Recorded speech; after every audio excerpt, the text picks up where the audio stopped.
Walimu pamoja na zaidi ya wanafunzi 400 wa shule ya msingi ya Lwanda iliyoko eneo bunge la Shinyalu, kaunti ya Kakamega, sasa wanalazimika kutumia choo kimoja kwa haja yao ya kila siku, walimu wakilazimika kusubiri nje wanapotaka kwenda haja yoyote ili watoto waondoke kabla yao kupata nafasi ya kutumia choo hicho.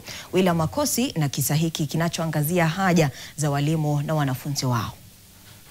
Sasa usimamizi wa shule hii unataka mbunge wa eneo hili pamoja na serikali kuu kwa ushirikiano na Wizara ya Elimu kuhakikisha kuwa shule hii imeweza kuondolewa kwenye hali ilimo sasa na kuweza kurejea ili wanafunzi waweze kupata masomo kama jinsi shule zingine zinavyofanya. Walimu na wanafunzi wanatumia vyoo sawa, lakini hiyo vyoo mpaka hata walimu wakikawana na wanafunzi havitoshi. Kulingana na maagizo ya Wizara ya Afya, hiyo vyoo havitoshi. Hii shule ni mojawapo ya shule za serikali, lakini hawajawahi pata mkao tangu yaanzishwe. Mwanafunzi hajawahi pata mkao wa serikali. Ukiangalia ofisi ya mwalimu mkuu na deputy wake inakaa kama zizi la ng'ombe. Sio ofisi na sio hata classes zinatakana zikue kwa wakati kama huu. Haikuwa darasa za wanafunzi kaa ndani, na ni darasa zile ziko riski sana. Zinahatarisha hata maisha ya wanafunzi kwa sababu wakati wa mvua ni baridi mingi, tuna floods kwa hizo darasa, wakati wa jua ni joto mingi, na darasa zenyewe ni ndogo sana, na kila kitu chenye kinahitajika na serikali tumetimiza.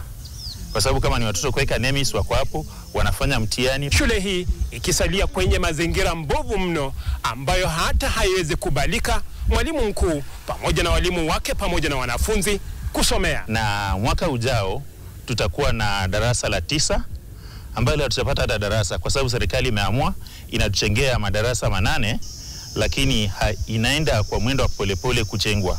Na mimi niko na wasiwasi, huenda mwakani wazazi wanaweza amua kutoa wanafunzi wao kutoka kwa shule wapeleke kwa mashule jirani kama hali itaendelea kuwa vile iko.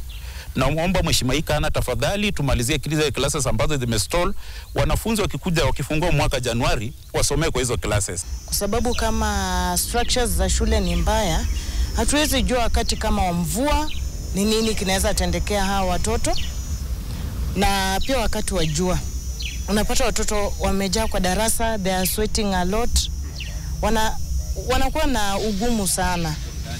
Then hii mabati unajua inaweza rarua mtoto, na ikishararua mtoto hivyo unajua inakuwa jukumu labda la mwalimu mkuu ama mzazi kujua vile atatibu nani huyo mtoto. Tikeka roughly ni takribani shilingi karibu 120,000 ile imepotea, na hatujui vile tarecover kwa sababu hatujapata mkao wa serikali kamili. Viongozi kutoka eneo hili sasa wametakiwa kuingilia kati na kuhakikisha kuwa shule hii imerejea kwenye hali yake ya kawaida.